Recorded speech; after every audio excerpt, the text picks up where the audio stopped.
15. The Portrait That Blinked.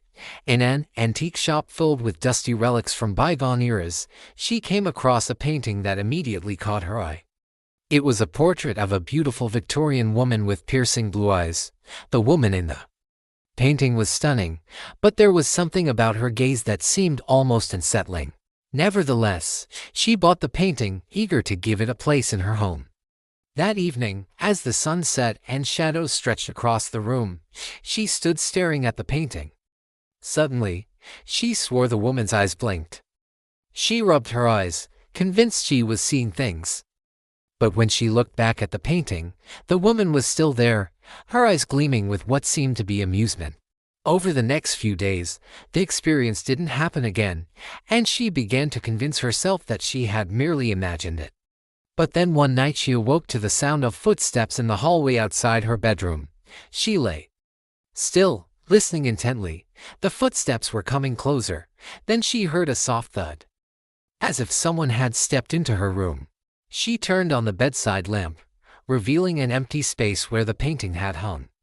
On the wall, the hook was still there, but the painting was gone. She searched the room frantically, but it was nowhere to be found. Had she dreamed it all? Was the painting just a figment of her imagination? Or was there something more sinister at play? Just then, she heard a noise from the closet. The floorboards creaked ominously, and she could have sworn she heard the woman's voice whispering her name. She slowly approached the closet, her heart pounding in her chest, and reached for the doorknob with trembling hands. She opened the door and gasped. Inside the closet, hanging from the top shelf, was the painting of the Victorian woman. But now her eyes, once a piercing blue, were a swirling vortex of darkness. The woman in the painting seemed to be reaching out to her, her expression a mixture of triumph and menace. As she stared back into the painting's depths, she felt a cold hand grip her shoulder. She whirled around, but there was no one there. Yet the touch of the ghostly hand sent shivers down her spine. Suddenly, the room began to spin, and she collapsed to the floor. The painting's image burned into her mind.